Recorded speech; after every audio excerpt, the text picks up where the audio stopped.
আসসালামু আলাইকুম। এটিএন বাংলার সংবাদে সবাইকে স্বাগত জানাচ্ছি তনুজা দাস। শুরুতে জানিয়ে দেব বিআরবি কেবলস সংবাদ শিরোনাম। দেশের মাটিতে পাকিস্তানকে হোয়াইট ওয়াশ করে ইতিহাস গড়ল টাইগাররা। ৭৮ রানের রোমাঞ্চকর জয়, ম্যাচ সেরা লিটন, সিরিজ সেরা মুশফিক।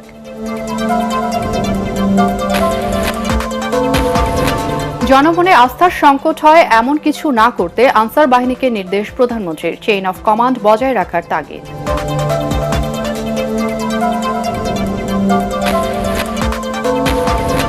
ওমানে নিহত ৪ প্রবাসীর দাফন সম্পন্ন, পাশাপাশি কবরে সহোদররা। শোকাবহ চট্টগ্রামের রাঙ্গুনিয়া।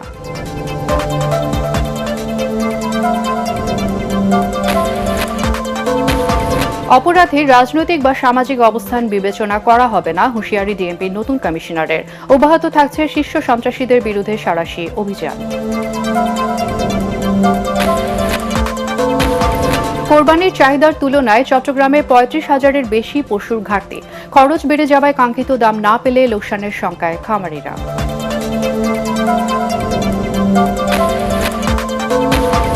এবং কক্সবাজারে চকরিয়ায় আলোচিত সেনা কর্মকর্তা তানজিম হত্যা মামলায় ৪ আসামির মৃত্যুদণ্ড, ৫ জনকে যাবজ্জীবন।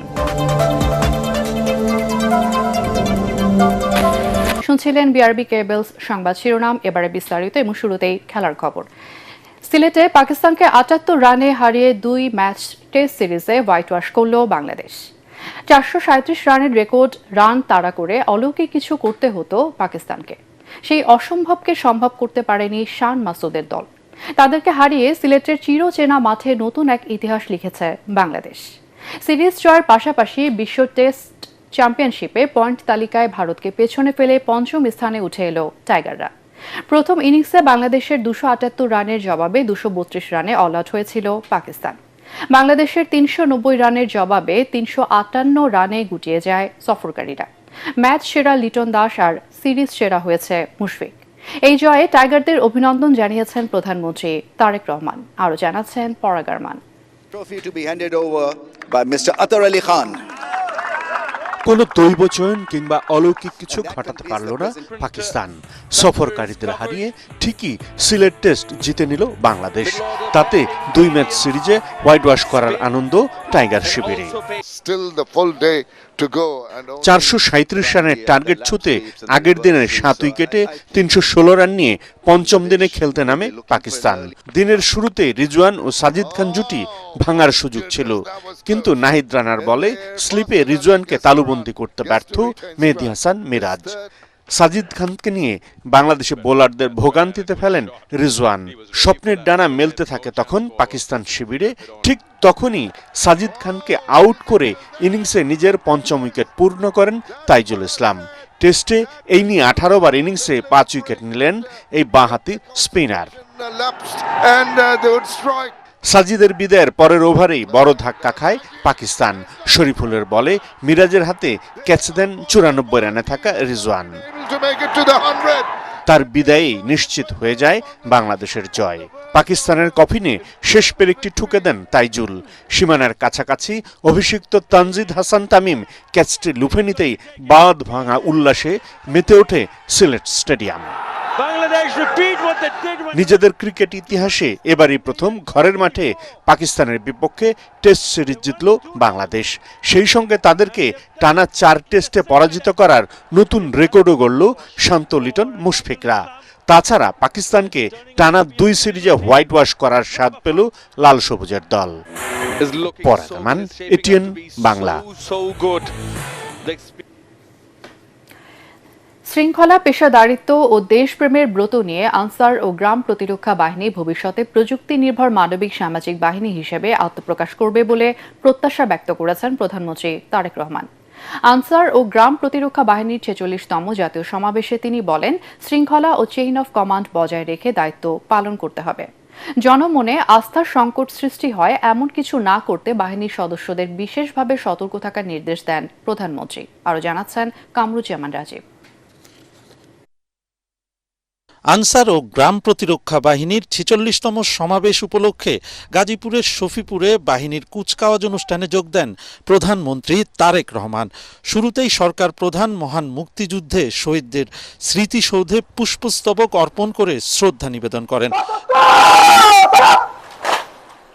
পরে বাহিনীর মৌলিক প্রশিক্ষণ, কুচকাওয়াজ ও দৃষ্টিনন্দন মহড়া উপভোগ করেন প্রধানমন্ত্রী। আনসার ও গ্রাম প্রতিরক্ষা বাহিনীর জাতীয় সমাবেশে যোগ দিয়ে প্রধানমন্ত্রী বলেন, দেশের সংকটময় পরিস্থিতিতে এই বাহিনী বিশেষ ভূমিকা পালন করে আসছে। সুনির্দিষ্ট কর্মপরিকল্পনা গ্রহণের মাধ্যমে বাহিনীর কার্যক্রমকে আরও দক্ষ ও গতিশীল করে গড়ে তুলতে হবে। বিভিন্ন সময় দেশের বিভিন্ন পরিস্থিতিতেও আনসার ও গ্রাম প্রতিরক্ষা বাহিনী বিশেষ ভূমিকা পালন করে থাকে। 2024 সালের 5ই আগস্ট রক্তক্ষয়ী গণঅভ্যুত্থান পরবর্তী সংকটময় পরিস্থিতিতে এই বাহিনীও রেখেছে গুরুত্বপূর্ণ ভূমিকা। সুনির্দিষ্ট কর্মপরিকল্পনা আমি মনে করি এই বাহিনীর ভবিষ্যৎ কার্যক্রমকে আরো দক্ষ এবং গতিশীল করতে গুরুত্বপূর্ণ ভূমিকা পালন করবে। শৃঙ্খলা বজায় রেখে বাহিনীর কার্যক্রম পরিচালনার উপর গুরুত্ব আরোপ করে বাহিনীর উন্নয়নে সরকারের নেয়া পরিকল্পনা তুলে ধরেন প্রধানমন্ত্রী তারেক রহমান।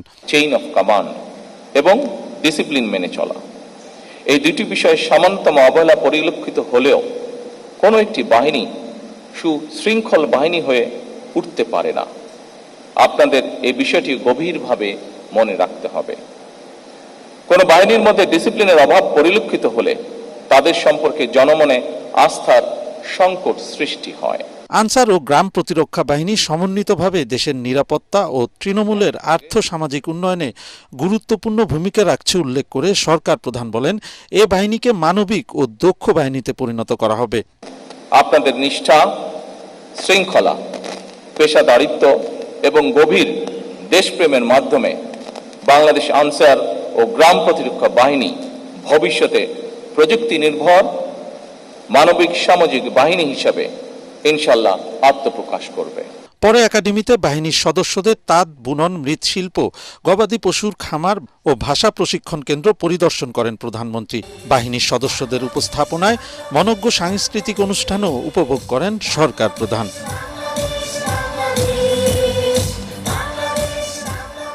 কামরুজ্জামান রাজীব, এটিএন বাংলা, ঢাকা।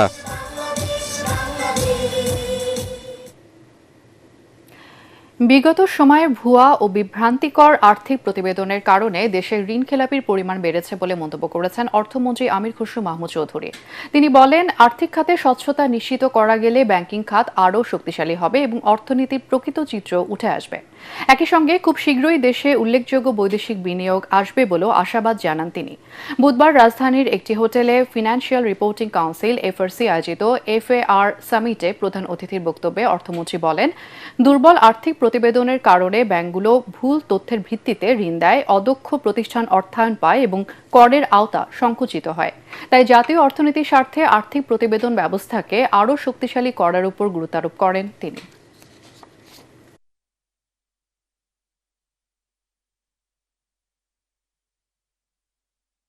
ফাইন্যান্সিয়াল ইনডিসিপ্লিনের কারণে আমাদের যে ব্যাংকগুলো থেকে এতগুলো টাকা বের করে নিয়ে যাওয়া হয়েছে, যারা ফলসলি ওখানে লিস্টেড হয়েছে তারা highly traded companies.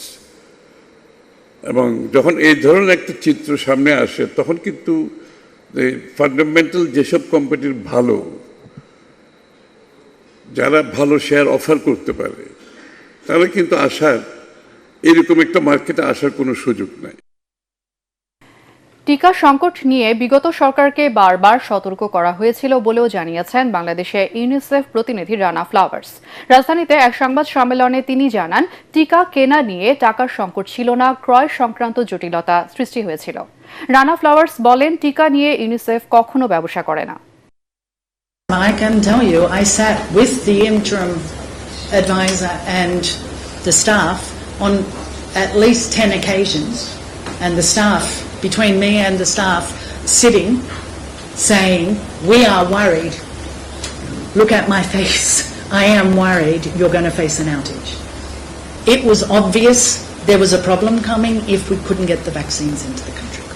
using your voice and your support, you reach the parents to say, go to the health centres at the right ages for the children and get the vaccinations that you need. Whether it's polio, whether it's diphtheria, whether it's measles, etc.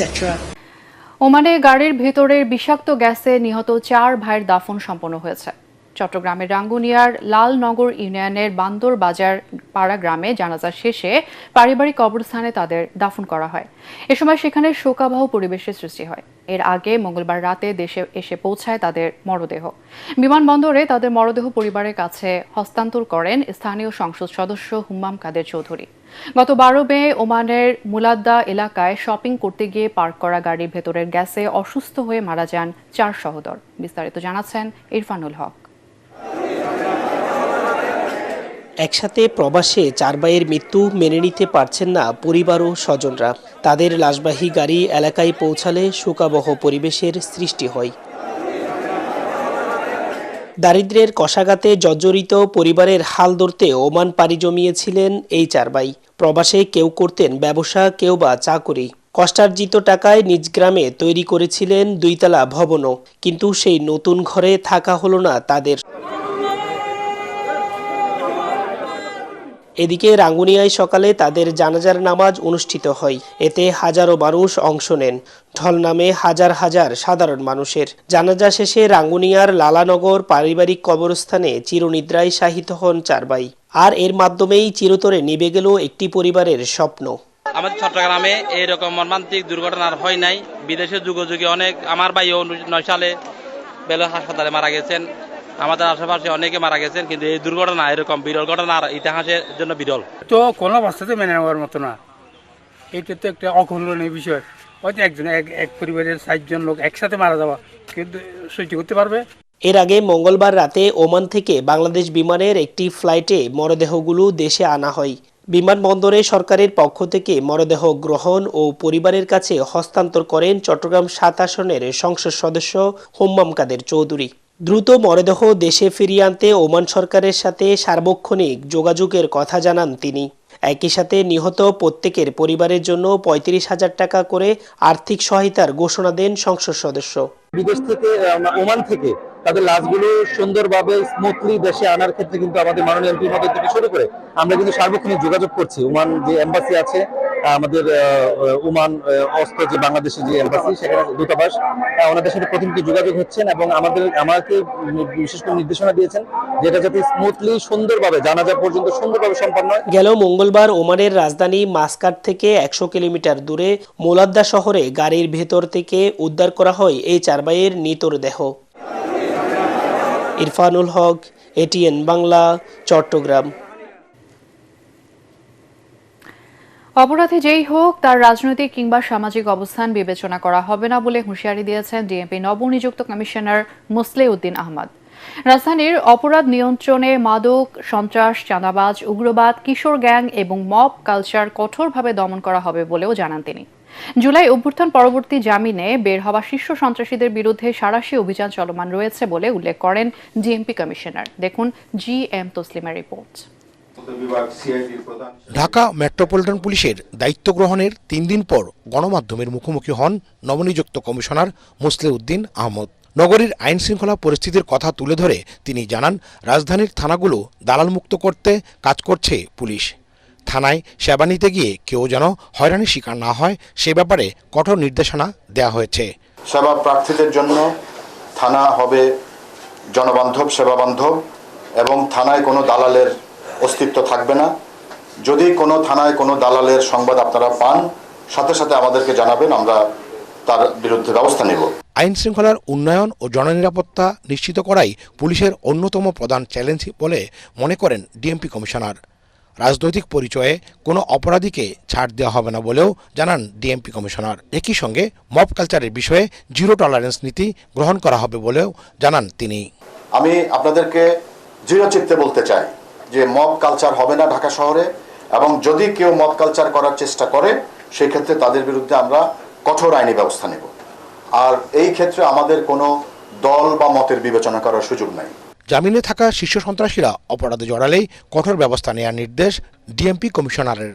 দীর্ঘ 15-20 বছর ধরে কারাগারে যে শীর্ষ সন্ত্রাসী ছিল অনেকেই জামিনে মুক্ত হয়েছেন এবং অনেকে স্বাভাবিক জীবনে ফিরে আসার চেষ্টা করছেন এবং আবার অনেকে অপরাধ জগতে সক্রিয় হওয়ার চেষ্টা করছে। তো যারা অপরাধ জগতে সক্রিয় হওয়ার চেষ্টা করছে তাদেরকে আমরা অবশ্যই গ্রেফতার করব এবং তাদের বিরুদ্ধে আমাদের অভিযান অব্যাহত আছে। দায়িত্ব পালনে কোনো পুলিশ সদস্য অবহেলা করলে তার বিরুদ্ধে তাৎক্ষণিক ব্যবস্থা নেওয়া হবে বলেও হুঁশিয়ার করেন নবনিযুক্ত commissioner. GM Taslim, ATN Bangla, Dhaka. চট্টগ্রামে জমে উঠেছে কোরবানির পশুর হাট, তবে এবার ক্রেতা ও বিক্রেতা উভয় পক্ষই রয়েছেন দুশ্চিন্তায়। জেলার প্রাণী সম্পদ বিভাগের তথ্যমতে চাহিদার তুলনায় চট্টগ্রামে 35,000-এর বেশি পশুর ঘাটতি রয়েছে। এর উপর খাদ্য, জ্বালানি তেল ও পরিবহন খরচ বেড়ে যাওয়ায় পশুর দাম গতবারের চেয়ে অনেক বেশি। চট্টগ্রাম থেকে বিস্তারিত জানাচ্ছেন ইরফানুল হক।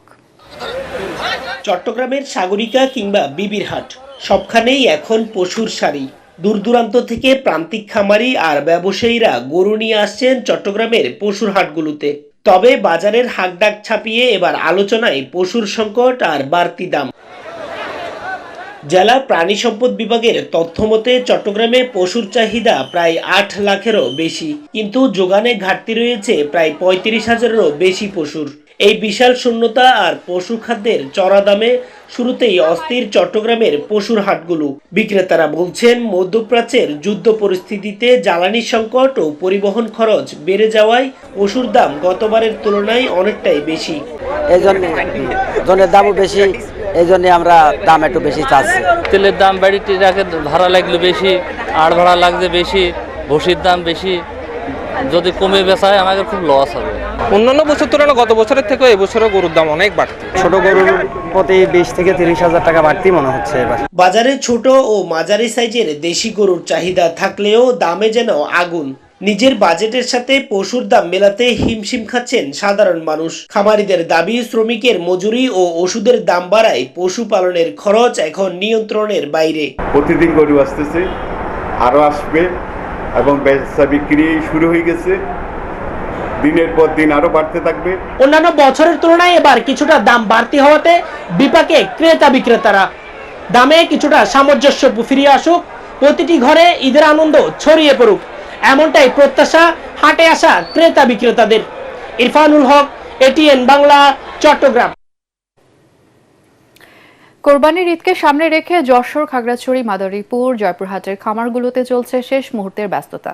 তবে গোখাদ্য এবং পরিচর্যার ব্যয় পরিমাণ বেড়ে যাওয়ায় কাঙ্ক্ষিত দাম না পেলে লোকসানের শঙ্কায় রয়েছেন খামারিরা।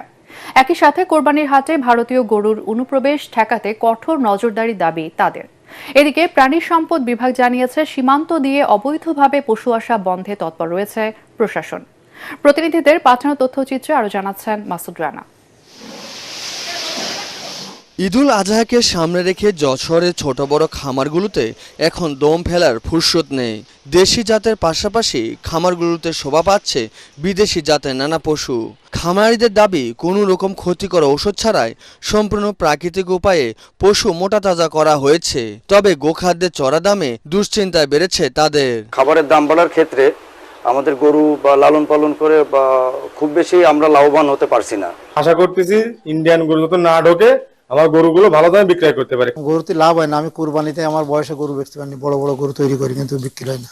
আমাদেরকে উঠান বৈঠক, ভেটেরিনারি মেডিকেল ক্যাম্প, লিফলেট বিতরণ এবং প্রশিক্ষণের মাধ্যমে প্রাণী সম্পদ অধিদপ্তর থেকে আমরা সচেতনতা ডেভেলপ করেছি। ব্যস্ততার এই চিত্র পাহাড়ি জেলা খাগড়াছড়িতেও। এখানকার মাটিরাঙ্গা শেড এগ্রো ফার্মে নজর কেড়েছে বিশাল আকৃতির ষাঁড় সম্রাট ও সুলতান। সাইওয়াল ক্রস ব্রাহ্মা যেগুলো আছে ওগুলো সাধারণত 8 থেকে 10 লাখের ভিতর আমরা সেল করার চিন্তা ভাবনা রেখেছি। এখানকার হচ্ছে একটা পাহাড়ি গরুর একটা আলাদা একটা বৈশিষ্ট্য, কারণটা হচ্ছে এখানে কিন্তু দানাদার খাবার কিন্তু কম ব্যবহার করা হয়। জয়পুরহাটের কালাইয়ের খামারি ফজলে রাব্বি 1.5 বছর ধরে তৈরি করেছেন 18 মনে এই বিশাল ষাঁড়, যার দাম হাঁকাচ্ছেন 7 লাখ টাকা। যদি নিতে আগ্রহী হয় সামনাসামনি এসে দেখে দাম দর করে তারপরে নিতে পারবে। আমাদের অফিস থেকে নিয়মিত সে খামারটা তদারকি করি এবং আমাদের তত্ত্বাবধানে খামারে নিয়মিত কৃমিনাশক, নিয়মিত টিকা প্রদান করা হয়। মাদারীপুরে খামারিরাও আধুনিক শেড নির্মাণ, পশু নিয়মিত গোছল ও স্বাস্থ্য পরীক্ষার মাধ্যমে ব্যস্ত সময় পার করছেন নিরাপদ উপায়ে পশু মোটা তাজাকরণে। ঊর্ধ্বগতির কারণে খরচটা খামারের বেশি হয়ে যাচ্ছে, তো সেক্ষেত্রে একটু দাম নিয়ে সংশয় আছে। সরকার একটু না দেয় তাহলে তো আমরা মারে মার করে দেব। প্রাণী সম্পদ বিভাগের কর্মকর্তা বলছেন, পশুর স্বাস্থ্য নিরাপদ নিশ্চিতের পাশাপাশি প্রাকৃতিক উপায়ে মোটা তাজাকরণে সব সময় পরামর্শ দেয়া হচ্ছে। আমাদের মাঠ পর্যায়ে যে সমস্ত উপসহকারী প্রাণী সম্পদ কর্মকর্তা, ভেটেরিনারি ফিল্ড অ্যাসিস্ট্যান্ট, তারা মাঠে মাঠে উঠান বৈঠক করছে, আমরা এটা মনিটর করছি। সীমান্তে কড়াকড়ি বজায় থাকলে ন্যায্য দাম পাওয়ার আশা খামারিদের। মাসুদ রানা, এটিএন বাংলা।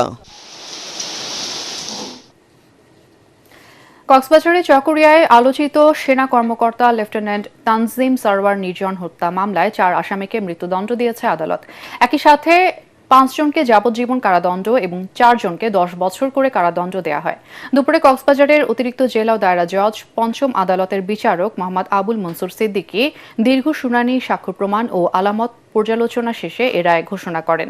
2024 সালের 23 সেপ্টেম্বর রাতে চকরিয়ার ডুলাহাজারা এলাকায় ডাকাতি প্রতিরোধ অভিযানে গিয়ে ছুরিকাঘাতে নিহত হন সেনা কর্মকর্তা নির্জন। পরে এই ঘটনায় হত্যা ও অস্ত্র আইনে পৃথক মামলা হয়। রায় ঘোষণার পর আদালত এলাকায় নিরাপত্তা জোরদার করা হয় এবং দণ্ডপ্রাপ্তদের কারাগারে পাঠানো হয়।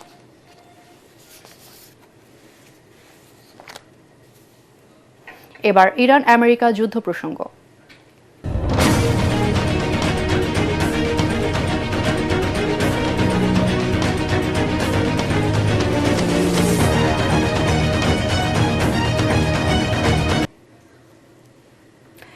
ইরানের সঙ্গে চলমান উত্তেজনা দ্রুত শেষ হতে পারে বলে আভাস দিয়েছেন মার্কিন প্রেসিডেন্ট ডোনাল্ড ট্রাম্প।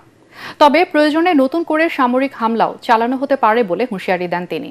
ট্রাম্পের দাবি, ইরান এখন আলোচনার মাধ্যমে সমঝোতায় যেতে আগ্রহী, তবে দেশটি যেন পারমাণবিক অস্ত্র তৈরি করতে না পারে সেটাই যুক্তরাষ্ট্রের প্রধান লক্ষ্য।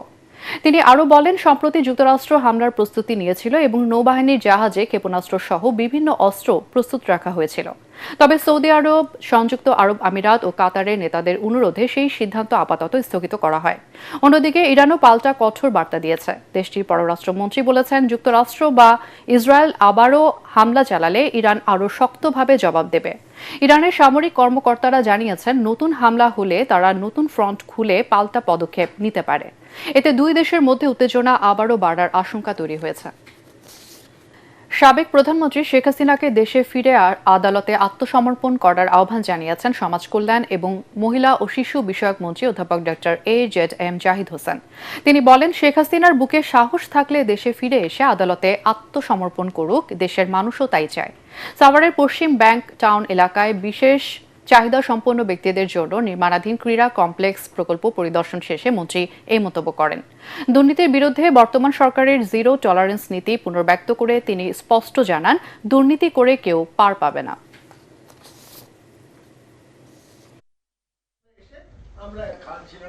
আমরা 5ই আগস্ট 24-এ দেখেছি সাহস কাকে বলে। কাজে আমরাও দেখতে চাই বাংলাদেশের মানুষ উন্মুখ হয়ে আছে, যে সাহস থাকলে আমরা বলি বুকের সাহস, আসেন কোর্টে যান, কোর্টে গিয়ে আপনি ফেস করেন। তো জোর জবরদস্তির কিছু নাই। কোর্ট যদি বলে দেয় আপনি বেকসুর, খালাস, কোনো সমস্যা নাই। পূবালী ব্যাংক বাণিজ্য সংবাদ।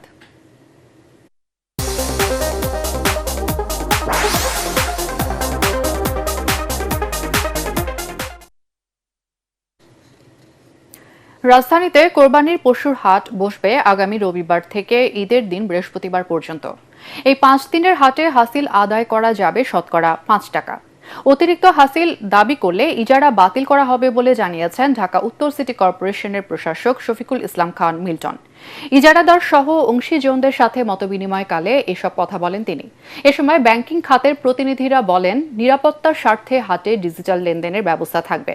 ডেঙ্গু মশা সহ অন্যান্য রোগের হাত থেকে নিরাপদ রাখতে প্রতিদিনের ময়লা পরিষ্কার করার জন্য ইজারাদারদের নির্দেশনা দেওয়া হয়। এবার আন্তর্জাতিক সংবাদ।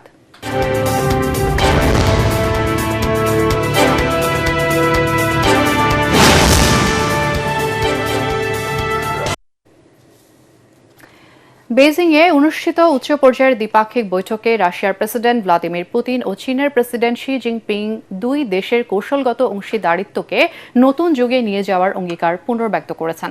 মার্কিন প্রেসিডেন্ট ডোনাল্ড ট্রাম্পের চীন সফরের ঠিক পরপরই অনুষ্ঠিত এই বৈঠকে দুই শীর্ষ নেতা power of Siberia 2 gas pipeline প্রকল্প সহ দ্বিপাক্ষিক বাণিজ্য ও জ্বালানি সহযোগিতা বৃদ্ধির বিষয়ে বিস্তারিত আলোচনা করেন। ক্রেমলিন জানান, ইউক্রেন যুদ্ধ পরিস্থিতি এবং পশ্চিমা দেশগুলোর দেয়া অর্থনৈতিক নিষেধাজ্ঞার মুখে পারস্পরিক সহযোগিতা জোরদার ও সংবেদনশীল বৈশ্বিক নিরাপত্তা নিশ্চিতে একযোগে কাজ করার বিষয়ে একমত হয়েছেন তারা। দুই দেশের মৈত্রীর ২৫ বছর পূর্তিতে এই বৈঠক শেষে বৈশ্বিক ভূ রাজনীতিতে নতুন ভারসাম্য তৈরির লক্ষ্যে বিশেষ যৌথ বিবৃতি স্বাক্ষরের পাশাপাশি ২০২৬-২৭ সালকে রাশিয়া চীন শিক্ষা বর্ষ হিসেবে ঘোষণা করা হয়। এবার খেলার খবর।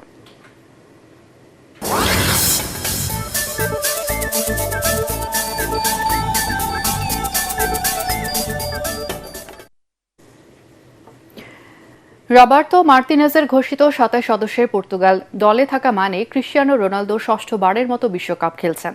পর্তুগাল অধিনায়ক এবং কিংবদন্তি লিওনেল মেসি দুজনেই ষষ্ঠ বিশ্বকাপে অংশ নিয়ে নতুন রেকর্ড করবেন। এই দুই তারকাই অভিষেক হয়েছিল ২০০৬ সালে জার্মান বিশ্বকাপে। ম্যানচেস্টার ইউনাইটেডের অধিনায়ক ব্রুনো ফার্নান্দেজ এবং ব্রুনো সিলভার পাশাপাশি আক্রমণ ভাগে থাকবেন জোয়াও ফেলিক্স। তাছাড়া প্যারিস সেন্ট জার্মাই থেকে নিয়েছেন আরও ৪ জন। আগামী ১৭ জুন পর্তুগাল DR কঙ্গোর বিপক্ষে বিশ্বকাপ মিশন শুরু করবে। গ্রুপ কে-তে তাদের প্রতিপক্ষ হিসেবে আরও থাকছে উজবেকিস্তান এবং কলম্বিয়া।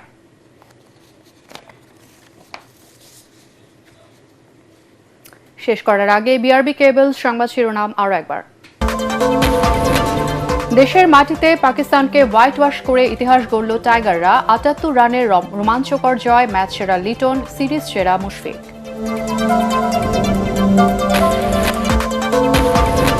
জনগণের আস্থার সংকট হয় এমন কিছু না করতে আনসার বাহিনীকে নির্দেশ প্রধানমন্ত্রীর। চেইন অফ কমান্ড বজায় রাখার তাগিদ।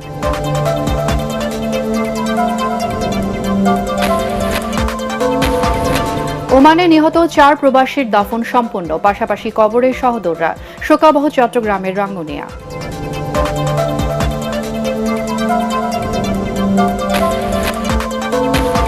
অপরাধীর রাজনৈতিক বা সামাজিক অবস্থান বিবেচনা করা হবে না, হুঁশিয়ারি ডিএমপির নতুন কমিশনারের। অব্যাহত থাকছে শীর্ষ সন্ত্রাসীদের বিরুদ্ধে সাঁড়াশি অভিযান।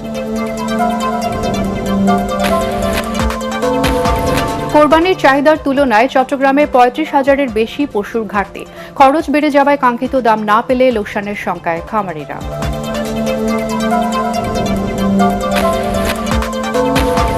এবং কক্সবাজারে চকরিয়ায় আলোচিত সেনা কর্মকর্তা তানজিম হত্যা মামলায় ৪ আসামির মৃত্যুদণ্ড, ৫ জনকে যাবজ্জীবন।